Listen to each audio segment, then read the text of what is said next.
Qualify ಆಗಿದ್ರು cup ಗೆದ್ದಿಲ್ಲ ಅನ್ನುವಂಥದ್ದು ಒಂದು ಸಾಕಷ್ಟು ಸರಿ ನಮಗಿದೆ. ನೀವು ಅಲ್ಲಿ ಹೋಗ್ತೀರಾ ಗೆಲ್ತೀರ, ಬಟ್ ಪ್ರತಿ ಸರಿ ಇದ್ದಂಗೆ ಈ ಸರಿ ಟೀಮ್ ಇಲ್ಲ. ತುಂಬ ಒಳ್ಳೆ ಟೀಮ್ ಇರೋದೆ, ಟಾಪ್ 2 ಹೋಗೋ ಅವಕಾಶ ಇದೆ. ಅದರ ಜೊತೆಗೆ ಟಾಪ್ 2 ಹೋದ್ರೆ ಒಂದು ಲಾಭ ಏನು ಅಂತಂದರೆ ನಿಮ್ಗೆ ಇನ್ನೊಂದು ಅವಕಾಶ ಸಿಗುತ್ತೆ. ಪೇರ್ಲೆಸ್ ಆಗಿ ನೀವು ಮೊದಲ ಗೇಮ್ನ ಆಡ್ಬೋದು. ಅದರ ಜೊತೆಗೆ ಓಕೆ ತುಂಬ ಪ್ರೆಷರ್ ಇರೋದಿಲ್ಲ. ಆ ಒಂದು ಮೂಮೆಂಟ್ನ ಕಾಯ್ಕೊಂಡು ಈಗಿರುವಂಥ ಒಳ್ಳೆ ಆಟಗಾರನೇ, ಯಾಕಂದರೆ ಎಲ್ಲರೂ ಮುಂಬೈ ಬಗ್ಗೆ ಭಯ ಅಂತ ಇದ್ದಾರೆ. ನಿಮಗೆ ಕ್ವಾಲಿಫೈ ಹಂತದಲ್ಲಿ ಮುಂಬೈ ಸಿಗುತ್ತೆ, ಎಲ್ಲಾದರೂ ಸಿಗಲೇಬೇಕು. ಓಕೆ, ನಿಮ್ಗೆ ಆ ಭಯ ಇದ್ದರೂ ಕೂಡ ಇದನ್ನು ಬಿಟ್ಟು ಬೇರೆ ತಂಡದ ಮೇಲೆ ನಂಬರ್ 1 ನಂಬರ್ 2 ಅಲ್ಲಿ ಆಡಿದರೆ ಫೈನಲ್ಗೆ ಹೋಗಿ ಫೈನಲ್ ವಿನ್ ಆಗುವಂಥ ಚಾನ್ಸಸ್. ಈ ಚಾನ್ಸ್ನ ಇಷ್ಟು ಈಸಿಯಾಗಿ ಪ್ರತಿ ಸರಿನ ಯಾವ ಸೀಸನಲ್ಲೂ ನಮಗೆ ಬಂದಿಲ್ಲ, ಈ ಸೀಸನಲ್ಲಿ ಬಂದಿದೆ. ಅದನ್ನು ಉಳಿಸ್ಕೋತಾರಾ ಇಲ್ವಾ, ಅದು ಕೂಡ 20 ದಿನದ ಮೇಲೆ ಮತ್ತೆ ಕ್ರೀಸಿಗೆ ಬರ್ತಾ ಇದ್ದಾರೆ. ನೋಡಬೇಕು ಏನಾಗುತ್ತೆ. ಎಸ್ ಸರ್, ಏನು ಪ್ರೇಮ್ ಸರ್ ಹೇಳ್ದಂಗೆ 20 ದಿನ ಆಯಿತು, ಒಂದು ಬ್ರೇಕ್ ಸಿಕ್ಕಿತ್ತು 1 ವೀಕು. ಸೊ ಅದಕ್ಕಿಂತ ಮುಂಚೆ ಒಳ್ಳೆ ಫಾರ್ಮಲ್ಲೇ ಇದ್ರು RCB. ಸೊ ಇವಾಗ ಒಂದು 20 ದಿನ ಆದಮೇಲೆ ಮತ್ತೆ ಅದೇ ಫಾರ್ಮ್ನ ಉಳಿಸ್ಕೊಂಡು ಹೋಗ್ತಾರ ಅನ್ನೋದು ಫ್ಯಾನ್ಸ್ ಪ್ರಶ್ನೆ, ಒಂದು ಕುತೂಹಲ ಇದೆ. ಸೊ ಇದ್ರ ಬಗ್ಗೆ ಮೇಡಮ್, ಒಂದು ಕಡೆಗೆ ನೀವು ಹೇಳಿದ ಕರೆಕ್ಟ್. ಯಾಕಂದರೆ ಲಾಂಗ್ ಗ್ಯಾಪ್ ಆದವಾಗ ತಂಡ ಯಾವ ರೀತಿ ಪರ್ಫಾರ್ಮ್ ಮಾಡುತ್ತೆ ಅಂತ ಕಾಯೋದು ಒಂದು. ಇನ್ನೊಂದು ಕಡೆಗೆ ನಾವಿಲ್ಲೇ ಎದುರಿಗೆ ಇದು ನೋಡೋಣ, ಹೋಮ್ ಗ್ರೌಂಡ್ ಸಪೋರ್ಟ್ ಹೆಚ್ಚಿರುತ್ತೆ ಅಂತ ಇದ್ದು ಕೂಡ ಈಗ ಇಲ್ಲ. ಯಾಕಂದರೆ ಈ ಮಳೆ ಬೆಂಗಳೂರಲ್ಲಿ ಸಾಕಷ್ಟು ಸುರಿತಾ ಇದೆ ರಾಜ್ಯದಲ್ಲಿ, ಹಾಗಾಗಿ ಬದಲಾವಣೆ ಮಾಡಿದ್ದಾರೆ. ಈ ಗ್ಯಾಪಲ್ಲಿ ಮೇಡಮ್ ಅವರಿಗೆ ಔಟ್ಫೀಲ್ಡಲ್ಲಿ ಯಾವುದೇ ರೀತಿಯ ಪ್ರಾಕ್ಟೀಸ್ ಇರಲಿಲ್ಲ. ಬೆಂಗಳೂರಲ್ಲಿ ಇದ್ದಷ್ಟು ದಿನ ಇಂಡೋರಲ್ಲೇ ಅವರು ಏನೇ ಆಕ್ಟಿವಿಟೀಸ್ ಮಾಡಿದ್ರು ಇಂಡೋರಕ್ಕೆ ಇನ್ನೊಂದು ಸ್ವಲ್ಪ ಜಾಲಿ ಮೂಡಲ್ಲಿ ಕೂಡ ಇದ್ರು. ಇದಾದ ನಂತರ ಫಿಟ್ನೆಸ್ ಕಾಪಾಡಿಕೊಳ್ಳದೆ ಸಣ್ಣ ಪುಟ್ಟ ಗಾಯದಿಂದ ಇರ್ಬೋದು, ಬೇರೆ ಬೇರೆ ಕಾರಣಗಳಿಗೆ ಆಡದೇ ಇರೋ ಆಟಗಾರರಿಗೆ ಇವತ್ತು ಅವಕಾಶ ಇದೆ. ನಾಯಕ ಸೇರಿದಂತೆ ಕೂಡ ಇವತ್ತು ಫಿಲ್ ಸಾಲ್ಟ್ ಕೂಡ ಅವರು ಆರೋಗ್ಯದಲ್ಲಿ ಚೇತರಿಕೆ ಕಂಡಿದ್ದಾರೆ. ಇವತ್ತು ಆಡುವ ಸಾಧ್ಯತೆ ಇದೆ ಅಂತ ಹೇಳ್ಬಿಟ್ಟು ಟೀಮ್ ಅನೌನ್ಸ್ ಮಾಡಿದೆ. ಇಲ್ಲಿ ಒಂದು ವೇಳೆ ಸಾಲ್ಟ್ ಆಡಿದ್ರೆ ಬೆತ್ತಲ್ ಆಡಕ್ಕೆ ಆಗಲ್ಲ, ಯಾಕಂದ್ರೆ ಅವರು ಆಡಿದ್ರು ಕೂಡ ಇವತ್ತು ಕೊನೆಯ ಪಂದ್ಯ ಇಂಗ್ಲೆಂಡ್ ವೆಸ್ಟ್ ಇಂಡೀಸ್ ಟೂರ್ಗೆ ಅವ್ರು ಆಯ್ಕೆ ಆಗಿರೋದ್ರಿಂದ ನೆಕ್ಸ್ಟ್ ಮ್ಯಾಚಿಗೆ ಅವ್ರು ಇರಲ್ಲ. ಈ ಎಲ್ಲ ಕಾರಣ ನೋಡಿದ್ರೆ ಇಷ್ಟು ದಿನದ ಮಧ್ಯೆ ಗ್ಯಾಪ್ ಅನ್ನ ಕಂಟಿನ್ಯೂ ಮಾಡಿದ್ರು ಕೂಡ ಇಲ್ಲಿ ನಮಗೆ ಅತ್ಯುತ್ತಮವಾಗಿ ಆಡಬೇಕಾಗಿರೋದು ಕೊಹ್ಲಿ.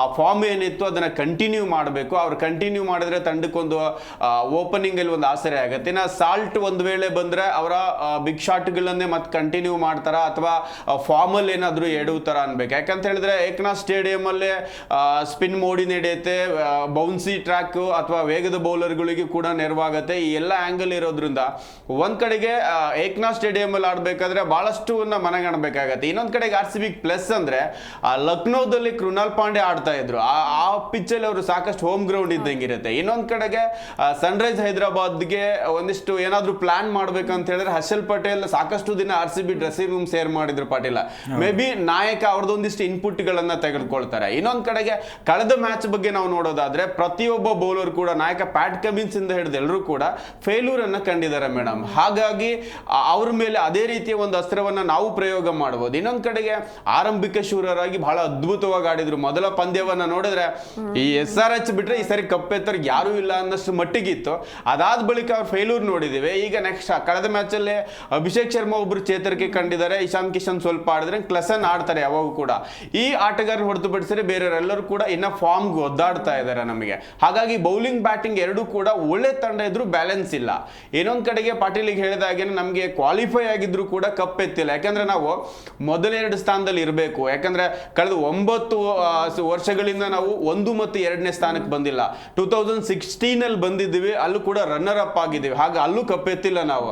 ಈಗ ನಾವು 1ನೇ ಪ್ಲೇಸ್ ಅಲ್ಲಿ ಇದ್ರೆ ಫಸ್ಟ್ ಆಡಿರೋ ಮ್ಯಾಚ್ಗಳು ಒಂದು ಡೈರೆಕ್ಟ್ ಫೈನಲ್ಗೆ ಹೋದ್ರೆ ಒಂದ್ ವೇಳೆ ಗೆದ್ರೆ ಸೀದಾ ಫೈನಲ್, ಇಲ್ಲ ಅಂತ ಹೇಳಿದ್ರೆ ಸೆಕೆಂಡ್ ಒಂದು 3rd ಮತ್ತು 4th ಏನ್ ಟೀಮ್ ಇರ್ತಾವಲ್ಲ ಸೋತಿರೋರ್ ಮೇಲೆ ಇನ್ನೊಂದು ಆಪ್ಷನ್ ಸಿಗುತ್ತೆ.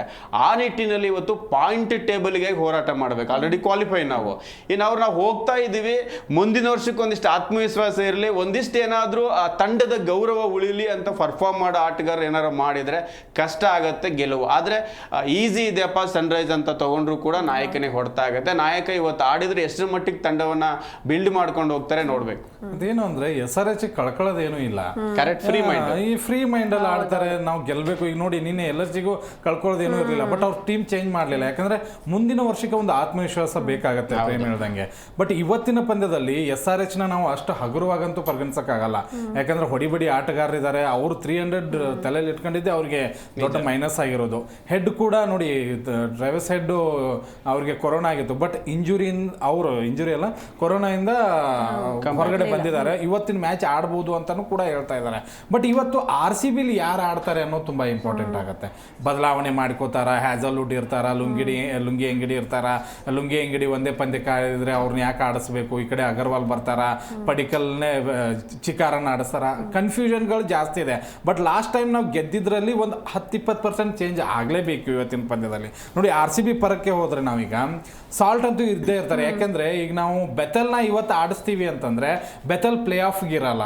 ಅದ್ರ ಬದಲಾಗಿ ನಮಗೆ ಪ್ಲೇ ಆಫ್ಗೆ ಇರುವಂಥ ಆಟಗಾರನೇ ನಾವು ಆಡಿಸ್ಬೇಕಾಗತ್ತೆ. ಸಾಲ್ಟ್ ಖಂಡಿತವಾಗ್ಲೂ ಬಂದೇ ಬರ್ತಾರೆ. ಬಟ್ ಸಾಲ್ಟ್ದು ಏನು ಸಮಸ್ಯೆ ಇದೆ ಅಂದರೆ ಆರಂಭದಲ್ಲಿ ವಿಜೃಂಭಿಸಿದ್ರು, ಹೊಡಿ ಆಟಕ್ಕೆ ತೊಗೊಂಡ್ರು. ಬಟ್ ಅದಾದ ನಂತರ ಒಂದು ಸ್ವಲ್ಪ ಎಲ್ಲೋ ಡಲ್ ಆದರು, ಆಮೇಲೆ ಇಂಜುರಿ ಆದರು, ಮತ್ತೆ ಈಗ ರೆಸ್ಟ್ ಆಗಿದೆ. ಅದಾದ ನಂತರ ಕಮ್ ಬ್ಯಾಕು. ಇವತ್ತಿನ ಪಂದ್ಯ ತುಂಬ ಇಂಪಾರ್ಟೆಂಟ್ ಆಗಿರೋದ್ರಿಂದ ಅವ್ರನ್ನೇ ಆಡಿಸ್ತಾರೆ, ಬೆಥಲ್ನ ಆಡಿಸ್ತಾರೆ. ಕನ್ಫ್ಯೂಷನ್ ಅಲ್ಲೂ ಇದೆ. ಕೊಹ್ಲಿ ಅಂತೂ ಖಂಡಿತವಾಗ್ಲೂ ಇರ್ತಾರೆ, ಕೊಹ್ಲಿ ದಾಖಲೆಗಳ ವೀರ, ಅವ್ರು ಖಂಡಿತವಾಗ್ಲೂ ಇರ್ತಾರೆ. ಏಕನಾಥ್ ಸ್ಟೇಡಿಯಂನಲ್ಲಿ ಇವತ್ತು ಯಾರು ಆಡ್ತಾರೋ ಬಿಡ್ತಾರೋ ಗೊತ್ತಿಲ್ಲ. ದೊಡ್ಡ ಸ್ಟೇಡಿಯಂ ಇರೋದ್ರಿಂದ ಸಿಂಗಲ್ಸ್ ಡಬಲ್ಸ್ ತುಂಬ ಇಂಪಾರ್ಟೆಂಟು. ಆ ಪಂದ್ಯದಲ್ಲಿ ಅವ್ರು ಆಡ್ತಾರೆ. ಇನ್ನು ಅಗರ್ವಾಲ್ ಆಡ್ತಾರ, ಚಿಕಾರ ಆಡ್ತಾರ ಅನ್ನುವಂಥ ಕನ್ಫ್ಯೂಷನ್ ಇದೆ. ಬಟ್ ನನ್ನ ಪ್ರಕಾರ ಅಗರ್ವಾಲ್ನ ಆಡಿಸ್ತಾರೆ. ಯಾಕಂದ್ರೆ ಎಕ್ಸ್ಪೀರಿಯನ್ಸ್ ಆಟಗಾರ, ಮತ್ತೆ ನೆಟ್ಟಲ್ಲೂ ಕೂಡ ತುಂಬಾ ಚೆನ್ನಾಗಿ ಆಡಿದ್ದಾರೆ, ತುಂಬಾ ಅದ್ಭುತವಾಗಿ ಬ್ಯಾಟಿಂಗ್ ಮಾಡಿದ್ದಾರೆ ಅಂತ ಮಾಹಿತಿ. ಅದಕ್ಕೋಸ್ಕರ ಆಡ್ತಾರೆ. ಪಟೇದಾರ್ ಕೈ ನೋವಾಗಿತ್ತು, ಬಟ್ ತುಂಬಾ ಗ್ಯಾಪ್ ಆಗಿದೆ, ಸುಧಾರಿಸ್ಕೊಂಡಿದ್ದಾರೆ, 100% ಫಿಟ್ ಇದ್ದಾರೆ, ಬಂದೇ ಬರ್ತಾರೆ. ಜಿತೇಶ್ ಶರ್ಮಾ ಇರ್ತಾರೆ, ಟೀಮ್ ಡೇವಿಡ್ ಖಂಡಿತವಾಗ್ಲೂ ಇರ್ತಾರೆ, ಶಫರ್ಡ್ ನೋಡಬೇಕು ಅವ್ರು ಇರ್ತಾರೆ ಇಲ್ವಾ, ಕೃಣಾಲ್ ಪಾಂಡೆ ಇದೇ ಇರ್ತಾರೆ, ಭುವಿ, ಆಮೇಲೆ ಲುಂಗಿ ಅಂಗಡಿನ ಇವತ್ತು ಆಡಿಸ್ತಾರೆ ಇಲ್ವೋ ನಂಗೆ ಡೌಟು. ಯಾಕಂದ್ರೆ ನೀವು ಮುಂದಿನ ಪಂದ್ಯಕ್ಕೆ ಇಲ್ಲ ಅಂದಮೇಲೆ ಇವತ್ತಿನ ಪಂದ್ಯ ಆಡಿಸಿ ಏನು ಉಪಯೋಗ ಅನ್ನೋದು ನಂದು ಒಂದು ಪ್ರಶ್ನೆ. ಆದರೆ ಇವತ್ತಿನ ಪಂದ್ಯ ತುಂಬ ಇಂಪಾರ್ಟೆಂಟ್ ಇದೆಯಪ್ಪ, ಇವರು ಒಂದು ಸರಿ ಗೆಲ್ಲಿಸ್ಕೊಟ್ಟು ಹೋಗಿಬಿಡ್ಲಿ ಅನ್ನೋದು ತಲೆಯಲ್ಲಿ ಇದೆ. ಅದರ ಜೊತೆಗೆ Yash Dayal, Suyash Sharma as a impact player 100%. ನಮ್ಮ ಟೀಮ್ ಹೆಚ್ಚಿನ ಬದಲಾವಣೆ ಇಲ್ಲ, ಅದೇ ಒಳ್ಳೆ ಫಾರ್ಮ್ನಲ್ಲಿಯೇ ಇವತ್ತು ಮುಂದುವರಿಯುತ್ತೆ ಅಂತ ಅನಿಸುತ್ತೆ. ಸರ್, ಇನ್ನು ಪ್ರೇಮ್ ಸರ್, ಕೊಹ್ಲಿ ಅವ್ರ ಬಗ್ಗೆ ಮಾತಾಡಲೇಬೇಕು. ಸೊ ಅವರು ವಿದಾಯ ಹೇಳಿದ ಮೇಲೆ ಇದೇ ಫಸ್ಟ್ ಮ್ಯಾಚ್. ಲಾಸ್ಟ್ ಟೈಮ್ ಅವ್ರು ಆಡೋಕ್ಕಾಗಿರಲಿಲ್ಲ ಮಳೆ ಕಾರಣದಿಂದ. ಸೊ 4 ಹಾಫ್ ಸೆಂಚುರಿ ಬಂದಿದೆ ಅವರಿಂದ. ಸೊ ಇವತ್ತೊಂದು ಸೆಂಚುರಿ ಎಕ್ಸ್ಪೆಕ್ಟ್ ಮಾಡ್ಬೋದಾ ಹೇಗೆ? ನಿಜ ಮೇಡಮ್, ಕೊಹ್ಲಿಯಿಂದ ಸೆಂಚುರಿನ ಎಕ್ಸ್ಪೆಕ್ಟ್ ಮಾಡಬೇಕು ನಾವು. ಅವರಿಂದ ನಿರೀಕ್ಷೆ ಮಾಡೋದು ಹೆಚ್ಚೇನಿದೆ ಅಂತ ಹೇಳಿದ್ರೆ ನಮಗೆ ಅವರ ನಿವೃತ್ತಿನ ಯಾರು ಅರಗಿಸ್ಕೊಳ್ಳೋಕ್ಕಾಗಿಲ್ಲ. ಮೇ ಬಿ ಅದನ್ನ ವಾಪಸ್ ತೆಗೆದುಕೊಂಡ್ರು ಕೂಡ ಖುಷಿ ಪಡುವಂತ ತುಂಬಾ ಜನ ಇದ್ದಾರೆ. ಯಾಕಂದ್ರೆ ಅದನ್ನ ಯಾರು ಇನ್ನು ಅಗ್ರಿ ಮಾಡಿಲ್ಲ ಆ ಲೆವೆಲ್ಗೆ. ಇನ್ನೊಂದು ಕಡೆಗೆ ನಾವು RCB ಅಂತ ಬಂದಾಗ ಪಾಟೀಲ್ ಹೇಳಿದಾಗೆ ಒಂದು ವೇಳೆ ಪಂದ್ಯವನ್ನ ಸೋತ್ರು ಪಾಟೀಲ್ ನಾವು ಮೈನಸ್ ಅನ್ನ ತಿದ್ಕೊಳ್ಳೋಕೆ ಬರುತ್ತೆ. ಮೇ ಬಿ ಮುಂದಿನ ಹಂತಕ್ಕೆ ಪ್ಲೇಯಿಂಗ್ 11 ಏನಿದೆ ಅದು ನಾವು ಫೈನಲ್ ವರೆಗೂ ಆಡಿಸುವಂತ ತಂಡವನ್ನೇ ಆಡಿಸ್ಬೇಕು ಪಾಟೀಲ್. ಯಾಕಂದ್ರೆ ಹೋದ್ರು ಹೋಗ್ಲಿ ಪರವಾಗಿಲ್ಲ. ಸಾಲ್ಟ್ ಅಲ್ಲಿ ಏನ್ ಎಬಿಲಿಟಿ ಇದೆ ಇವಾಗ ವಾಪಸ್ ಆದ್ಮೇಲೆ ಆ ಫಾರ್ಮ್ ಅಲ್ಲಿ ಇದಾರೋ ಇಲ್ವಂತ ಚೆಕ್ ಮಾಡ್ಕೊಳ್ಳೋಕೆ ಅಥವಾ ಅವರಿಗೆ ಇನ್ನೊಂದು ಮ್ಯಾಚ್ ಅಲ್ಲಿ ತಿದ್ಕೊಳ್ಳೋಕೆ ಅವಕಾಶ ಆಗುತ್ತೆ. ಇವತ್ತು 11ರ ಬಳಗ ಏನ್ ಆಯ್ಕೆ ಮಾಡ್ತಾರೆ ನಾಯಕ ಮತ್ತು ಟೀಮು, ಮೇ ಬಿ ಅದ್ರ ಮೇಲೆ ಸಾಕಷ್ಟು ನಿರ್ಣಯ ಆಗುತ್ತೆ. ಅದನ್ನೇ ಒಳ್ಳೆಯ ಒಂದು ಪ್ಲೇಯಿಂಗ್ 11 ಆಯ್ಕೆ ಮಾಡ್ಬೇಕು. ಅವರ ಜೊತೆಗೆ ಕರ್ನಾಟಕದ ಮಯಾಂಕ್ ಅಗರ್ವಾಲ್ಗೆ ಅವಕಾಶ ಕೊಡ್ಬೇಕು ಪಾಟೀಲ್. ಅಕಾಡೆಮಿಕ್ ಇಯರ್ ಕಂಪ್ಲೀಟ್ ಅವರು ಭರ್ಜರಿ ಬ್ಯಾಟಿಂಗ್ ಮಾಡಿದ್ದಾರೆ, ಜೊತೆಗೆ ಒಳ್ಳೆಯ ನಂಬರ್ಸ್ ಇದೆ. ಜೊತೆಗೆ ಅವ್ರು ಯಾಕೆ ಆಡ್ತಾರೆ ಅಂತ ಹೇಳ್ತೀನಿ ಅಂತ ಹೇಳಿದ್ರೆ ಕಮ್ ಬ್ಯಾಕ್ ಮಾಡುವ ಆಟಗಾರ. ಯಾಕಂದ್ರೆ ಅನ್ಸೋಲ್ಡ್ ಆಗಿದ್ರು, ಆ ನೋವಿದೆ. ಅಕಾಡೆಮಿಕ್ ಇಯರ್ ಅಲ್ಲಿ ನಾವು ಫಸ್ಟ್ ಕ್ಲಾಸ್ ಕ್ರಿಕೆಟ್ ಅಲ್ಲೂ ಎಲ್ಲವೂ ಕೂಡ ತುಂಬಾ ಚೆನ್ನಾಗಿ ಆಡ್ಕೊಂಡ್ ಬಂದಿವಿ. ನಮ್ಮನ್ನ ಯಾಕೆ ತೆಗೆದುಕೊಳ್ಳಿಲ್ಲ, ಒಂದು IPL ಹರಾಜಲ್ಲಿ ನಮ್ಮ ಯಾಕೆ ಆಯ್ಕೆ ಮಾಡಲಿಲ್ಲ ಅನ್ನೋ ಒಂದು ಕ್ವಶನ್ ಮಾರ್ಕ್ ಇತ್ತು ಅವರಿಗೆ. ಅದ್ರ ಆಚೆಗೆ ಕರ್ನಾಟಕದ ಆಟಗಾರರು RCBಗೆ ಆಡ್ತಾ ಇಲ್ಲ ಅನ್ನೋ ನೋವಿತ್ತು. ಜೊತೆಗೆ RCBಗೆ ಅವ್ರನ್ನ ಅದು ಕರ್ನಾಟಕ ಪ್ಲೇಯರ್ಗೆ ತಗೊಂಡಿದ್ದಾರೆ ಅಂದಾಗ ಆ ಒಂದು ಅಲ್ಲಿ ಅವರು ಪ್ರದರ್ಶನ ತೋರಿಸಬೇಕು. ಜೊತೆಗೆ ಮುಂದಿನ ಬಾರಿಗೆ ಪಡಿಕಲ್ ಬಂದ ಮೇಲೆ ಅಗರ್ವಾಲ್ ಏನ್ ಕತೆ ಅನ್ನೋದಿರುತ್ತೆ. ಹಾಗಾಗಿ ಅವರ ಒಂದು ಬ್ಯಾಟಿಂಗ್ ಜಲಕ್ಕನ್ನು ತೋರಿಸಲೇಬೇಕು ವೈಯಕ್ತಿಕವಾಗಿ, RCBಗಲ್ಲ ಅಂದ್ರೂ ಕೂಡ ಆ ಒಂದು ನಿರೀಕ್ಷೆ ಇದೆ. ಹಾಗಾಗಿ ಆಟಗಾರ ಆಡ್ತಾನೆ. ನೆಟ್ ಪ್ರಾಕ್ಟೀಸ್ ಕೂಡ ಸಿಕ್ಕಾಪಟ್ಟೆ ಮಾಡಿದ್ದಾರೆ ಅವರು. ಇವತ್ತು ಅವ್ರನ್ನ ಆಡಿಸೋದು ಒಂದು 3-1 ಪ್ಲೇಸ್ ಅಲ್ಲಿ. ಅವ್ರು ನಮ್ಮ ಕರ್ನಾಟಕದ ಆಟಗಾರ ಹೇಗೆ ಅಂತ ಹೇಳಿದ್ರೆ ಮೇಡಮ್, ಒಂಥರ ವಾಟರ್ ಇದ್ದಂಗೆ, ಯಾವ ಬಾಟ್ಲಲ್ಲಿ ಹಾಕ್ತಿ ಆ ಸೇಫಿಗೆ ಬರ್ತಾರೆ. ಹಾಗಾಗಿ ಅವ್ರನ್ನ ಓಪನಿಂಗ್ ಆಡಿಸಿದ್ರು ಎಬಿಲಿಟಿ ಇದೆ ಓಪನಿಂಗ್ ಆಡೋಂಥದ್ದು. ಮಿಡ್ಲ್ ಆಡಿಸಿ ಒಂದ್ ವೇಳೆ ಫಿನಿಶರಿಗೆ ಕಳಿಸಿದ್ರು ಆ ಕಾರ್ಯ ಮಾಡ್ತಾರೆ, ಅಷ್ಟೊಂದು ಸಾಮರ್ಥ್ಯ ಇದೆ. ಹಾಗಾಗಿ 3ನೇ ಕ್ರಮಾಂಕದಲ್ಲಿ ಅವ್ರು ಆಡ್ಲಿಕ್ಕೆ ಫಿಟ್ ಇದ್ದಾರೆ.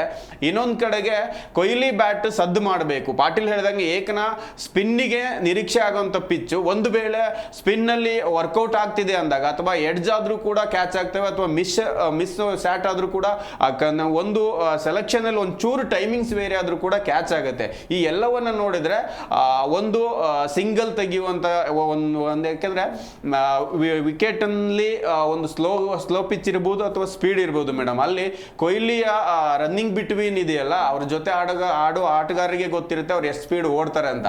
ಈ ನಿರೀಕ್ಷೆಯಲ್ಲಿ ಅವರು ಡಬಲ್ಸ್ ಅನ್ನ ಕದಿಯೋದ್ರಲ್ಲಿ ಎಕ್ಸ್ಪರ್ಟ್. ಅವ್ರಿಗೆ ಈ ಒಂದು ಪಿಚ್ ಹೇಳಿ ಮಾಡಿಸಿದಂಗಿದೆ ನನ್ನ ಪ್ರಕಾರ. ಇನ್ನೊಂದು ಕಡೆಗೆ ಅವ್ರ ಬ್ಯಾಟ್ ಬೀಸಬೇಕು. ಒಂದು ವೇಳೆ ಓಪನರ್ ಹೋದ್ರು ಕೂಡ ಮಿಡ್ಲ್ ಆರ್ಡರ್ ಜೊತೆಗೆ ಆಡಬೇಕು. ಮಿಡ್ಲ್ ಆರ್ಡರ್ ಜೊತೆ ಹೋದ್ಮೇಲೆ ಫಿನಿಷರ್ ಜೊತೆಗೂ ಅವ್ರು ಇದ್ರೆ ಸೆಂಚುರಿ ಆಟೋಮೆಟಿಕ್ಲಿ ಬರುತ್ತೋ ಬಿಡುತ್ತೋ, ಒಟ್ಟು ತಂಡ ಗೆಲ್ಲಬೇಕು. ಬಹಳ ನಿರೀಕ್ಷೆ ಇದೆ ಟಾಪ್ ಒನ್ನಿಗೆ ಬರಬೇಕು ಅಂತ. ಆ ನಿಟ್ಟಿನಲ್ಲಿ ಕೊಹ್ಲಿ ಆಡಲೇಬೇಕು, ಯಾಕಂದ್ರೆ ಉಳಿದರೆಲ್ಲ ಕೂಡ ಇಂಜುರಿಯಿಂದ ಕಮ್ ಬ್ಯಾಕ್ ಮಾಡ್ತಿದ್ದಾರೆ, ಹೇಳಕ್ಕಾಗಲ್ಲ. ಇನ್ನೊಂದು ಕಡೆಗೆ ಕೃಣಾಲ್ ಪಾಂಡೆ ಬಹಳಷ್ಟು ಇಂಪಾರ್ಟೆಂಟ್ ಆಗ್ತಾನೆ ಹೇಳ್ದಂಗೆ. ಇವತ್ತು ಸುಯೇಶ್ ಶರ್ಮಾ ಇರೋದು, ಕೃಣಾಲ್ ಪಾಂಡೆ ಇರ್ಬೋದು, ಇಬ್ರು ಕೂಡ ಬಹಳ ಇಂಪಾರ್ಟೆಂಟು. ಅವರ ಸ್ಪಿನ್ ಮೋಡಿ ಇವತ್ತು RCB ಗೆಲುವು ತಂದು ಕೊಡೋದ್ರಲ್ಲಿ ಎರಡು ಮಾತಿಲ್ಲ ಮೇಡಮ್. ಎಸ್, ಏನು ಪಾಟೀಲ್ ಸರ್, ಹೇಸಲ್ವುಡ್ ಇಲ್ದಲೇ ಇರೋದು ಎಷ್ಟು ಮೈನಸ್ ಆಗುತ್ತೆ ಇವತ್ತು RCB ತಂಡಕ್ಕೆ ಅಂತ? ಖಂಡಿತ ಹೇಸಲ್ವುಡ್ ಅಂತ ಬೌಲರ್ ಇಲ್ಲದೆ ಇರೋದು ಅದು ಆತ್ಮಸ್ಥೈರ್ಯ ಖಂಡಿತವಾಗ್ಲೂ ಒಂದು ಚೂರು ಕುಗ್ಗುತ್ತೆ, ಇಲ್ಲ ಅಂತಾನೆ ಹೇಳಕ್ಕೆ ನಾವು ಸಾಧ್ಯನೇ ಇಲ್ಲ. ನೋಡಿ, ಅದು CSK ಜೊತೆಗೆ ಒಂದು ಸ್ವಲ್ಪ ಬಂತು. ಲುಂಗಿ ಅಂಗಡಿ 3 ವಿಕೆಟ್ ತೆಗೆದಿದ್ರು, ಬಟ್ ಆದರೆ ಸಂದಿಗ್ಧ ಪರಿಸ್ಥಿತಿಗೆ ನಾವು ಕೊನೆ ಕ್ಷಣದಲ್ಲೂ ಕೂಡ ಉಂಟಾಗಿದ್ವಿ. ಲಾಸ್ಟ್ 17 ರನ್ ಬೇಕಾದಾಗಲೂ ಕೂಡ, ಅಥವಾ ಲಾಸ್ಟ್ ಧೋನಿ ಸ್ಟ್ರೈಕ್ನಲ್ಲಿ ಇದ್ದಾಗ, ಆಮೇಲೆ ದುಬೆ ಹೊಡಿತಾ ಇದ್ರು, ಈ ಕಡೆ ಜಡೇಜಾ ಹೊಡಿತಾ ಇದ್ರು, ಅಂಥ ಪ್ಲೇಯರ್ಸ್ಗಳು ಫಾರ್ಮಲ್ಲಿ ಇದ್ದಾಗ ನಮಗೆ ಹ್ಯಾಸಲ್ವುಡ್ನಂತಹ ಬೌಲರ್ ಇದ್ದರೆ ಖಂಡಿತವಾಗ್ಲೂ ಅವ್ರನ್ನ ವಿಕೆಟ್ಸ್ ತೆಗೆದುಕೊಳ್ತಾರೆ, ಅದ್ರ ಜೊತೆಗೆ ರನ್ ಕಂಟ್ರೋಲ್ ಮಾಡ್ತಾರೆ. ಬಟ್ ಪ್ಲೇ ಆಫ್ನಲ್ಲಿ ಅದ್ರ ಜೊತೆ ನಾವು ಫೈನಲ್ಗೆ ಬಂದರೆ ಹ್ಯಾಸಲ್ವುಡ್ನ ಖಂಡಿತವಾಗ್ಲೂ ಮಿಸ್ ಮಾಡ್ಕೋತೀವಿ. ಅದ್ರ ಜೊತೆಗೆ ಲುಂಗಿ ಅಂಗಡಿ ಇದ್ರಪ್ಪ, ಹೋಗ್ಲಿ ಬಿಡು, ಅವರು ವಿಕೆಟ್ಸ್ ತೆಗೆದಿದ್ರು ಅಂದರೆ ಆಯಪ್ಪನೂ ಕೂಡ ಹೋಗ್ತಾ ಇದ್ದಾರೆ. ಇನ್ನು ನನಗನ್ಸಿದ ಮಟ್ಟಿಗೆ ಆ ಇಬ್ಬರು ಬೌಲರ್ಗಳನ್ನು RCB ತುಂಬ ಮಿಸ್ ಮಾಡ್ಕೊಳತ್ತೆ. ಯಾಕೆ ಅಂತಂದರೆ ನಮಗೆ ಭುವಿ ಒಂದು ಸ್ವಲ್ಪ 2-3 ಮ್ಯಾಚಿಂದ ಹೊಡಿಸ್ಕೊಳ್ತಾ ಇದ್ದಾರೆ. ನೋಡಿ, ಡೆತ್ ಓವರ್ಸ್ನಲ್ಲೂ ಜಾಸ್ತಿ ರನ್ ಕೊಡ್ತಾ ಇದ್ದಾರೆ. ಅದರಲ್ಲೂ ಕೂಡ ಓಪನಿಂಗ್ ಸ್ಲಾಟ್ನಲ್ಲಿ ಆ ಸ್ವಿಂಗ್ ಎಲ್ಲೋ ಮಿಸ್ ಆಗ್ತಾ ಇದೆ. ಆರಂಭದಲ್ಲಿ ತುಂಬ ಚೆನ್ನಾಗಿ ಬೌಲಿಂಗ್ ಹಾಕಿದ್ರು, ಅದ್ರ ಜೊತೆಗೆ ಸ್ವಿಂಗ್ ಮಿಸ್ ಆಗ್ತಾ ಇದೆ. ಆಮೇಲೆ ಯಶ್ ದಯಾಳ್ ಅವ್ರ ಕ್ಷಮತೆಗೆ ತಕ್ಕಂಗೆ ಬಾಲ್ ಮಾಡ್ತಾ ಇದ್ದಾರೆ. ಒಬ್ಬ ವಿದೇಶಿ ಬೌಲರ್ ತುಂಬ ಸ್ಟ್ರಾಂಗ್ ಆಗಿರೋರು ಖಂಡಿತವಾಗ್ಲೂ ಬಂದರೆ ನಮಗೆ ಲಾಭ ಆಗುತ್ತೆ. ಮುಜರ್ಬಾನಿ ಬಂದಿದ್ದಾರೆ, ಬಟ್ ಮುಜರ್ಬಾನಿನ ಆಡಿಸ್ತಾರಾ ಇಲ್ಲ ಒಬ್ಬ ಎಕ್ಸ್ಟ್ರಾ ಬ್ಯಾಟರ್ನ ತಗೊಂಡು ರಶಿಕ್ ದಾರ್ನ ಆಡಿಸ್ತಾರಾ, ಒಂದು ಕನ್ಫ್ಯೂಷನ್ ಇದೆ. ಬಟ್ ಅದು ಎಲ್ಲದಕ್ಕೂ ಇವತ್ತು ಉತ್ತರ ಅಂತೂ ಸಿಗುತ್ತೆ ಅಂತ. ಇನ್ನೊಂದು ಕಡೆಗೆ ಮೇಡಮ್, ನಾವು ಕ್ರಿಕೆಟ್ನ ಯಾವತ್ತು ಈಸಿಯಾಗಿ ತೆಗೆದುಕೊಳ್ಬಾರ್ದು. ಅದರಲ್ಲೂ ಕೂಡ ಎದುರಾಳಿನ ಬಹಳಷ್ಟು ಈಸಿಯಾಗಿ ಎತ್ಕೊಳ್ಬಾರ್ದು ಯಾವತ್ತು. ಅದರಲ್ಲಿ ನಾವು ಈಗ SRH ನೋಡಿದ್ರೆ ಮುಖಾಮುಖಿ ನೋಡಕ್ ಬಂದ್ರು ಕೂಡ RCBಗೆ ಅವ್ರದ್ದೇ ಹೆಚ್ಚಿದೆ. ಅಂದ್ರೆ ಟೋಟಲ್ 25 ಟೈಮಿಂಗ್ಸ್ ಇವರಿಬ್ಬರದು ಮುಖಾಮುಖಿ ಇದ್ರೆ ನಮಗೆ SRH 13 ಬಾರಿ ಗೆದ್ರೆ 11 ಬಾರಿ RCB ಗೆದ್ದಿದೆ. ಇನ್ನೊಂದು ಮ್ಯಾಚ್ ಟೈ ಆಗಿದೆ. ಇನ್ನೊಂದು ಕಡೆಗೆ ನಾವು MI ಬೌಲರ್ನ ಫಾಲೋ ಮಾಡೋದು ಬೆಟರ್ ಅನ್ಕೋತೀನಿ. ಯಾಕಂದ್ರೆ ಯಾರು ಈಗ ಒಂದು SRH ಅಲ್ಲಿ ಬರುವ ಕ್ರಮಾಂಕ 1 and 2 ಅಲ್ಲಿ ಬರುವಂತರ ಇರ್ಬೋದು, ಮಿಡ್ಲ್ ಆರ್ಡರ್ ಅಲ್ಲಿ ಇರ್ಬೋದು, ಬಿಗ್ ಹಿಟರ್ಸೇ ಬರೋದು. ಒಂದು ವೇಳೆ ಅವರು ಚಾರ್ಜ್ ಮಾಡಕ್ ಸ್ಟಾರ್ಟ್ ಮಾಡಿದ್ರೆ 225 255 ಒಂದು 255 260 ರನ್ ಬರೋ ಸಾಧ್ಯತೆ ಹೆಚ್ಚಿರುತ್ತೆ. ಯಾಕಂದ್ರೆ ಅವರೆಲ್ಲರೂ ಕೂಡ 6ನೇ ಹೆಚ್ಚು ಹೊಡಿತಾರೆ. ಹಾಗಾಗಿ ರನ್ ತುಂಬಾ ವೇಗದಲ್ಲಿ ಇರುತ್ತೆ. ಅವಾಗ ನಮ್ಮ ಬೌಲರ್ ಮನಸ್ಥಿತಿ ಏನಾಗಿದೆ, ಕುಗ್ಗಿ ಬಿಟ್ರೆ ಅದನ್ನ ಅವರು ಅಡ್ವಾಂಟೇಜ್ ತಗೋತಾರೆ. ಯಾಕಂದ್ರೆ ಅವರಿಗೆ ಮುಂದಿನ ಹಂತಕ್ಕೆ ಹೋಗ್ಬೇಕಾಗತ್ತೆ ಇಲ್ಲ, ವೈಯಕ್ತಿಕ ದಾಖಲೆಗಳು ಅಗತ್ಯ ಆಗ್ಬಿಡುತ್ತೆ. ಆ ನಿಟ್ಟಿನಲ್ಲಿ ಆಡ್ಬಿಡ್ತಾರೆ. ಹಾಗಾಗಿ ಅವರ ವೀಕ್ನೆಸ್ ನ ಮೇಲೆನೆ ಎಲ್ಲ ತಂಡದ ಬೌಲರ್ಗಳು ಆಟ ಆಡಿದ್ದಾರೆ. ಈಗ ನಿಮಗೆ ಅಭಿಷೇಕ್ ಶರ್ಮಾ ಯಾವ ಬಾಲನ್ನ ಸ್ಟ್ರೆಂತ್ ಇದೆ, ಯಾವ ವೀಕ್ನೆಸ್ ಇದೆ ಅನ್ನೋದ್ರ ಮೇಲೆ ನೀಟಾಗಿ ಸ್ಟಡಿ ಮಾಡ್ಕೊಂಡ್ರೆ, ಯಾಕಂದ್ರೆ ಟ್ರಾವಿಸ್ ಹೆಡ್ ಇಂಡಿಯನ್ ಬೌಲರ್ಗೆ ತುಂಬಾ ಚೆನ್ನಾಗಿ ಆಡ್ತಾರೆ. ಹಾಗಾಗಿ ಟ್ರಾವಿಸ್ ಹೆಡ್ ಮೇಲೆ ನಾವು ನೆಗ್ಲೆಕ್ಟ್ ಮಾಡಬಾರ್ದು. ಆ ಓಪನರ್ ಜೋಡಿನ ಬೇಗ ಕಳಿಸಿದ್ದೇ ಆದಲ್ಲಿ ಮಧ್ಯಮ ಕ್ರಮಾಂಕ ಅನ್ನೋದು ಅವ್ರದ್ದು ಅಷ್ಟೊಂದು ಫಿಟ್ ಆಗಿಲ್ಲ. ಯಾಕಂದ್ರೆ ಕಿಶನ್ ಒಂದು ಮ್ಯಾಚ್ ಆಡಿದ್ರೆ ಇನ್ನೊಂದು ಮ್ಯಾಚ್ ಆಡಲ್ಲ ಅವರಿಗೆ. ಹಾಗಾಗಿ ಮಧ್ಯಮ ಕ್ರಮಾಂಕ ಒಂದ್ ಸ್ವಲ್ಪ ಲೋ ಇರೋದ್ರಿಂದ ಅವ್ರದ್ದು ಇದು ಮತ್ತೆ ಪ್ಯಾಟ್ ಕಮಿನ್ಸ್ ಬಂದು ಆಡೋ ಪರಿಸ್ಥಿತಿ ಬಂದ್ಬಿಡುತ್ತೆ. ಅದನ್ನೇ ಮೇಂಟೈನ್ ಮಾಡ್ಬೇಕು. ಅವಾಗ ನಮಗೆ ಪ್ಲಸ್ ರನ್ ರೇಟ್ ಆಗುತ್ತೆ. ಯಾಕಂದ್ರೆ ಮುಂಬೈದು ಪ್ಲಸ್ ರನ್ ರೇಟ್ ಇದೆ, ಗುಜರಾತ್ ಒಳ್ಳೆ ರನ್ ರೇಟ್ ಇರೋದ್ರಿಂದ ನಾವು ರನ್ ರೇಟ್ ಕೂಡ ಉಳಿಸ್ಕೋಬೇಕಾಗತ್ತೆ. ಹಾಗಾಗಿ ಎದುರಾಳಿಯನ್ನ ಒಂದಿಷ್ಟು ಅಸಾಧ್ಯ ಮನೋಭಾವದಲ್ಲಿ ತೆಗೆದುಕೊಳ್ಳದೇನೆ ತುಂಬಾ ಸ್ಟ್ರಾಂಗ್ ಆಗಿ ಅವ್ರ ಮೇಲೆ ಪ್ಲಾನ್ ಮಾಡ್ಬೇಕು. ಯಾಕಂದ್ರೆ ಅವ್ರ ಬೌಲಿಂಗ್ ಅಂತ ಸ್ಟ್ರಾಂಗ್ ಇಲ್ಲ, ಬಟ್ ಬ್ಯಾಟಿಂಗ್ ನೇ ನೆಚ್ಕೊಂಡಿರೋ ತಂಡ. ಇಷ್ಟು ವರ್ಷ ನಾವು ಹೇಳ್ತಾ ಇದೀವಿ ಸನ್ರೈಸ್ ಅಂದ್ರೆ ಬೌಲಿಂಗ್ ಟೀಮ್ ಅಂತ. ಅದ್ರ ಒಳ್ಳೊಳ್ಳೆ ಬೌಲರ್ ಖರೀದಿ ಮಾಡ್ತಾ ಇದ್ರು ಅವರು. ಈ ಬಾರಿ ಒಳ್ಳೊಳ್ಳೆ ಬ್ಯಾಟ್ಸ್ಮನ್ ಗಳನ್ನ ತೆಗೆದುಕೊಂಡ್ಬಿಟ್ಟಾರೆ. ಆದ್ರೂ ಕೂಡ ತಂಡ ಮೇಲಕ್ಕೆ ಹೋಗಿಲ್ಲ. ಅದೇನೇ ಇರ್ಲಿ, ಬಟ್ ನಮಗ್ ಲಾಸ್ ಆಗತ್ತೆ, ಅವ್ರಿಗೆ ಕಳ್ಕೊಳ್ಳೋದೇನಿಲ್ಲ. ಹಾಗಾಗಿ ನಮಗ್ ಲಾಸ್ ಆಗದಿರೋಂಗೆ ನಾವು ನೋಡ್ಕೊಬೇಕಂದ್ರೆ ಇವತ್ತಿನ ಮ್ಯಾಚು ಆ ಟಾಪ್ ಆರ್ಡರ್ 3 ಪ್ಲೇಯರ್ ಮೇಲೆ ಕಣ್ಣಿಡೋದು ತುಂಬಾ ಬೆಸ್ಟ್ ಅಂತ ನನಗನ್ಸುತ್ತೆ. ಮತ್ತೆ ಇನ್ನೊಂದು ಈ ಹೈದರಾಬಾದ್ನವ್ರು ನಮ್ಗೆ ಏನು ಇಂಪಾರ್ಟೆಂಟ್ ಮ್ಯಾಚ್ಗಳು ಇರ್ತಾರಲ್ಲ, ಇವರೇ ತಡ್ಕಾಡ್ಕೊಳ್ಳೋದು, ನಮಗೆ ಇವರೇ ಹಾಳು ಮಾಡೋದು ನಮ್ಮನ್ನೆಲ್ಲ. ಏನು ಅಂತಂದ್ರೆ 2009 ಡೆಕ್ಕನ್ ಚಾರ್ಜರ್ಸ್ ನಾವು ವಿನ್ ಆಗುವಂತ ಮ್ಯಾಚ್ ಅದನ್ನೂ ಹಾಳು ಮಾಡಿದ್ರು. 2016 ಇದೇ SRH ನಮ್ಮ ವಿರುದ್ಧನೇ ಗೆದ್ದಿರೋದು. 2 ಕಪ್ ಗೆಲ್ಲುವಂಥದ್ದು ಮೂಮೆಂಟ್ಸ್ಗಳನ್ನು ಇವರೇ ಹಾಳು ಮಾಡಿದ್ದು. ಮತ್ತು ತುಂಬ ಕ್ರೂಷಿಯಲ್ ಮ್ಯಾಚ್ಗಳಲ್ಲಿ ನಾವು ಇನ್ನೇನು ಪ್ಲೇ ಆಫ್ ಹೋಗ್ತೀವಿ ಅಂದಾಗ ಇವ್ರ ಜೊತೆಗೆ ಕೊನೆ ಮ್ಯಾಚ್ ಇರ್ತಿತ್ತು, ಅದು ಕೂಡ ಭಾಳ ಸರಿ ಹಾಳಾಗಿದೆ. ಈ ಸರಿನೂ ಈಗಿರುವಂತಹ ಪೊಸಿಷನ್ ನೋಡಿದರೆ ನನಗೆ ಯಾಕೋ ಒಂದು ಸ್ವಲ್ಪ ಡವ. ಬಟ್ RCB ಫಾರ್ಮ್ ನೋಡಿದ್ರೆ ಒಂದು ಸ್ವಲ್ಪ ಭರವಸೆ ಚೆನ್ನಾಗಿದೆ ನಮ್ಮ ಟೀಮು ಅಂತ ಹೇಳಿ. ಇದು ಸರಿ ಏನಾದರೂ ಮಾಡಿದರೆ ಇವ್ರಿಗೆ ಒಂದು ಏನಾದರೂ. ಬಟ್ ಪಾಟೀಲ್ ಇವತ್ತು ಟಾಸ್ ಇಂಪಾರ್ಟೆಂಟ್ ಆಗತ್ತಂತೀರಾ? ಸಿಕ್ಕಾಪಟ್ಟೆ ಟಾಸ್ ಇಂಪಾರ್ಟೆಂಟ್ ಆಗುತ್ತೆ. ಏಕನಾಥ್ ಸ್ಟೇಡಿಯಂ ಹೇಗೆ ಅಂತಂದರೆ ನೀವು ಬಿಗ್ ಹಿಟ್ಟರ್ಗಳಿಗೆ ಲಾಭ ಇಲ್ಲ, ಅದು SRHಗೆ ಮೈನಸ್ ಆಗ್ಬೋದು. ಏನು ಅಂತಂದ್ರೆ ದೊಡ್ಡ ಪಿಚ್ ಇದೆ, ಸಿಂಗಲ್ಸ್ ಡಬಲ್ಸ್ ಮಾಡೋದು ತುಂಬ ಇಂಪಾರ್ಟೆಂಟ್ ಆಗುತ್ತೆ. ನೆಲಕ್ಕಚ್ಚಿ ಮೊದಲು ನೀವು 6-7 ಓವರಲ್ಲಿ 40 ರನ್ ಬಂದರೆ ಸಾಕು, ವಿಕೆಟ್ಸ್ ಕಳ್ಕೊಬಾರ್ದು. ಏನಾದರೂ 2-3 ವಿಕೆಟ್ ಹೋಯ್ತು ಅಂತ ತಿಳ್ಕೊಳ್ಳಿ, ಆ ತಂಡ ಸೋತು ಅಂತ ತಿಳ್ಕೊಂಬಿಡಿ, ಅವರು 140 ಮೇಲೆ ಹೊಡೆಯೋದಕ್ಕಾಗಲ್ಲ. ಅದೇ ಕಾರಣಕ್ಕಾಗಿ ಇವತ್ತು ಟಾಸ್ ಗೆದ್ರೆ ಫೀಲ್ಡಿಂಗ್ ತೊಗೊಳ್ಬೇಕು. 100% ನೀವು 160-170 ಒಳಗಡೆ ಅವ್ರನ್ನ ಕಟ್ಟಿ ಹಾಕ್ತೀರಾ. ಅದರಲ್ಲೂ ಕೂಡ ನಮ್ಮ RCB ಬೌಲಿಂಗ್ ತುಂಬ ಚೆನ್ನಾಗಿರೋದ್ರಿಂದ ನನಗನ್ಸಿದ ಮಟ್ಟಿಗೆ ಇವತ್ತು ಟಾಸ್ ತುಂಬ ಇಂಪಾರ್ಟೆಂಟು, ಫೀಲ್ಡಿಂಗ್ ತೊಗೊಂಡ್ರೆ ಒಳ್ಳೆಯದು ಅಂತ ಅನ್ಕೋತೀನಿ. ಎಸ್ ಪಾಟೀಲ್ ಸರ್, ಹಾಗೆ ನೀವು ಹೇಳ್ದಂಗೆ ಈಗ SRH ಟೀಮ್ ಅಂತ ಬಂದರೆ ಇವಾಗ ಈಗ ನೋಡ್ತಾ ಹೋದ್ರೆ ಈ ಸೀಸನಲ್ಲಿ ಪ್ಲೇ ಆಫ್ ಇಂದ ಎಲಿಮಿನೇಟ್ ಆದಮೇಲೆ ಎಲ್ಲ ಟೀಮ್ಗಳು ವಿನ್ ಆಗ್ತಾ ಬರ್ತಿದೆ. LSG ಆಗಿರ್ಬೋದು, RR ಆಗಿರ್ಬೋದು, ಜೊತೆಗೆ SRH ಮೇ ಬಿ ಅವರು ಫ್ರೀಯಾಗಿ ಆಡ್ತಿದ್ದಾರೆ, ಏನು ಪ್ರೆಷರ್ ಇಲ್ಲ, ಅದು ಒಂದು ರೀಸನ್ ಇರ್ಬೋದು. ಸೊ ಅದ್ರ ಬಗ್ಗೆ ಹೇಳೋದಾದ್ರೆ ಇವತ್ತಿನ ಏನು ಬಸ್ ಹೋದ್ಮೇಲೆ ಟಿಕೆಟ್ ತಗೋತಾ ಇದ್ದಾರೆ, ಆ ಟಿಕೆಟ್ ಬೇರೆಯವ್ರಿಗೆ ಸಿಗ್ತಾ ಇದೆ, ಪಾಪ ಅದನ್ನ ಕಸ್ಕೊಂಡು ಹೋಗ್ತಾ ಇದ್ದಾರೆ ಅನ್ನೋ ಥರ ಆಗಿದೆ. ಇವತ್ತು ಅದು ಆಗಬಾರ್ದು ಅಂತ. ಒಂದು ನಿನ್ನೆ ಮಾಡಿದ್ದು ನಮಗೆ ಲಾಭ, ನೋಡಿ ಎಷ್ಟು ಕೆಟ್ಟದಾಗಿದ್ದೀವಿ ಮನಸ್ಸು. ನಿನ್ನೆ ಮಾಡಿದ್ದು ನೋಡಿ GT ಸೋತಿದ್ದು ನಮಗೆ ಲಾಭ ಆಗುತ್ತೆ. ಇವತ್ತು SRH ಗೆಲ್ಲಿ ಅಂತ ತುಂಬ ಜನ ಅನ್ಕೋತಾರೆ, ಬಟ್ ಇವತ್ತು RCBನೇ ಗೆಲ್ಲುತ್ತೆ. ಅಲ್ಲಿ ಏನಾಗುತ್ತೆ ಅಂತಂದರೆ, ಒಂದು ನಾವು ಮುಂದಿನ ಸೀಸನ್ಗೆ ಹೋಗಬೇಕು ಅಂತಂದಾಗ ಒಂದು ಆತ್ಮಸ್ಥೈರ್ಯಕ್ಕೆ ಈ ಗೆಲುವುಗಳು ತುಂಬ ಇಂಪಾರ್ಟೆಂಟು. ಸೋಲಿನ ಮುಖಾಂತರ ಹೋದರೆ ತುಂಬ ಕಷ್ಟ. ಈಗ CSK ಇದೆ ನೋಡಿ, ಲಾಸ್ಟ್ ಪೊಸಿಷನ್ನಲ್ಲಿದೆ. ಅವ್ರಿಗೆ ಮುಂದಿನ ಸೀಸನ್ಗೆ ಏನು ಮಾಡಬೇಕು ಅನ್ನೋದೇ ಗೊತ್ತಾಗ್ತಾ ಇಲ್ಲ. ಯಾಕಂದರೆ ಇದು ಮೆಗಾ ಹರಾಜ್ನಲ್ಲೇ ಇಂಥ ಪ್ಲೇಯರ್ಸ್ಗಳನ್ನು ತೊಗೊಂಡಿದ್ದಾರೆ ಅಂದಮೇಲೆ ಪ್ರಾಬ್ಲಮ್ಸ್ ಆಗುತ್ತೆ. ಈಗ SRH ನೋಡಿ ಒಳ್ಳೆ ತಂಡ, ಅದು ಆದರೂ ಕೂಡ ಪ್ಲೇ ಆಫಿಗೆ ಬರಲಿಲ್ಲ. RR ಕೂಡ ಎಷ್ಟು 5-6 ಪಂದ್ಯಗಳನ್ನು ಗೆಲ್ಲೋ ಪಂದ್ಯಗಳನ್ನು ಸೋತು ಹೋಯಿತು. LSG ನೋಡಿ ಅಂಥ ಒಳ್ಳೆ ಫಾರ್ಮಲ್ಲಿರುವಂಥ ಆಟಗಾರರಿದ್ದರು. ಕ್ಯಾಪ್ಟನ್ ಒಬ್ಬ ಫಾರ್ಮಲ್ಲಿ ಇಲ್ಲದೆ ಇದಕ್ಕೆ ಅವ್ರು ಮಾಡಿದಂಥ ಎಡವಟ್ಟುಗಳಿಗೆ ಆ ಪಂದ್ಯ ಸೋಲ್ತಾ ಬಂತು.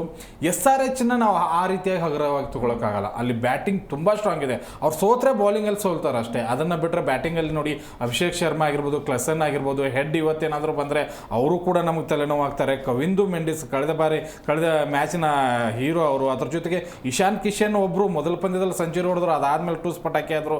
ಇವರೆಲ್ಲರೂ ಕೂಡ ಒಂದು ಒಳ್ಳೆ ಫಾರ್ಮಲ್ಲಿ ಇರೋದ್ರಿಂದ, ದೊಡ್ಡ ಆಟಗಾರರ ಹೆಸರು ಇರೋದ್ರಿಂದ ಖಂಡಿತವಾಗ್ಲೂ ಆ ತಂಡಕ್ಕೆ ಲಾಭ ಆಗುತ್ತೆ. ಬಾಲಿಂಗ್ನಲ್ಲಿ ಅಷ್ಟೇನಿಲ್ಲ. ಹರ್ಷದ್ ದುಬೆ ಖಂಡಿತವಾಗ್ಲೂ ಅದು ಲಾಸ್ಟ್ ಪಂದ್ಯದಲ್ಲಿ ಒಳ್ಳೆ ಮೂನ ತಗೊಂಡಿದ್ದಾರೆ. ಆ ಒಬ್ಬ ಆಟಗಾರ ಅಂದರೆ ಒಳ್ಳೆ ಲೆಗ್ ಸ್ಪಿನ್ನರು. ಅಂಥ ಲೆಗ್ ಸ್ಪಿನ್ನರ್ ಸಿಗೋದು ಕಷ್ಟ ಈಗ ಇಂಡಿಯನ್ ಕ್ರಿಕೆಟ್ ಟೀಮ್ಗೆ. ಅವ್ರನ್ನ ನಮ್ಮ ಇಂಡಿಯನ್ ಇದರಿಂದ ತೆಗೆದುಕೊಂಡು ಬಂದಿದ್ದಾರೆ. Future leg spinner. ಖಂಡಿತವಾಗ್ಲೂ ಅದೊಂದು ಲಾಭ ಆಗ್ಬೋದು. ಬೇರೆ ಬಾಲಿಂಗಿಂದ ಇವರು ವಿನ್ ಆಗೋದಕ್ಕೆ ಸಾಧ್ಯನೇ ಇಲ್ಲ. ಸರ್, ಇನ್ನು ಪ್ರೇಮ್ ಸರ್, ಇವತ್ತು ನಮ್ಮ ಕ್ಯಾಪ್ಟನ್ ರಜತ್ ಪಾಟಿದಾರ್ ಆಡ್ತಾರಾ ಹೇಗೆ ಅಂತ, ಇಂಜುರಿ ಆಗಿರೋದ್ರಿಂದ? ಮೇಡಮ್ ಅವರು 200+ ರನ್ ಹೊಡೆದಿದ್ದಾರೆ. ಬಟ್ ಒಂದು 11 ಮ್ಯಾಚಿಂದ ಅವ್ರದ್ದು ಈ ಒಂದು ಸದ್ಯಕ್ಕೆ ಒಂದು 5 ಮ್ಯಾಚಲ್ಲಿ ಅವ್ರದ್ದು ಪರ್ಫಾರ್ಮೆನ್ಸ್ ಕಡಿಮೆನೇ ಇತ್ತು. ಆಚೆ ಕೂತ್ಕೊಂಡ್ರು. ಕಂಪ್ಯಾರಿಟಿವ್ಲಿ ಈಗ ಪಾಟೀಲ್ ಹೇಳಿದಾಗೆ ಮಧ್ಯಮ ಕ್ರಮಾಂಕದಲ್ಲಿ ಬಂದು ಆಡುವ ಆಟಗಾರರು ಎರಡೂ ತಂಡಕ್ಕೂ ಬ್ಯಾಲೆನ್ಸ್ ಆಗ್ತಾರೆ. ಇಲ್ಲಿ ನಮಗೆ ಕಮಿಂದು ಮೆಂಡೀಸು ಆ ವಿಭಾಗದಲ್ಲಿ SRHಗೆ ಒಳ್ಳೆ ಕೆಲಸ ಮಾಡ್ತಿದ್ದಾರೆ. ಕಮಿಂದು ಮೆಂಡೀಸು ನಿಮಗೆ ರೈಟ್ ಹ್ಯಾಂಡ್ ಬ್ಯಾಟ್ಸ್ಮನ್ ಇದ್ರೆ ರೈಟ್ ಹ್ಯಾಂಡಲ್ಲಿ ಬೌಲಿಂಗ್ ಮಾಡ್ತಾರೆ, ಲೆಫ್ಟ್ ಹ್ಯಾಂಡ್ ಬ್ಯಾಟ್ಸ್ಮನ್ ಇದ್ರೆ ಲೆಫ್ಟ್ ಹ್ಯಾಂಡ್ ಬೌಲಿಂಗ್ ಮಾಡ್ತಾರೆ. ವಿಶ್ವದ ಏಕೈಕ ಟ್ಯಾಲೆಂಟೆಡ್ ಗೈ ಅದು. ಹಾಗಾಗಿ ಜೊತೆಗೆ ಅದ್ಭುತವಾದ ಕ್ಯಾಚ್ ಹಿಡಿದಿದ್ರು ಅವತ್ತು, ನೀವು ನೋಡಿರ್ಬೇಕು. ಆ ಕ್ಯಾಚ್ ಕೂಡ ಸ್ಟನ್ನಿಂಗ್ ಕ್ಯಾಚ್ ಅದು. ಅಂತ ಒಳ್ಳೆ ಫೀಲ್ಡರ್ ಕೂಡ, ಅಂದ್ರೆ ಪರ್ಫೆಕ್ಟ್ ಪ್ಯಾಕೇಜ್ ಅದು ಆಲ್ರೌಂಡರಿಗೆ.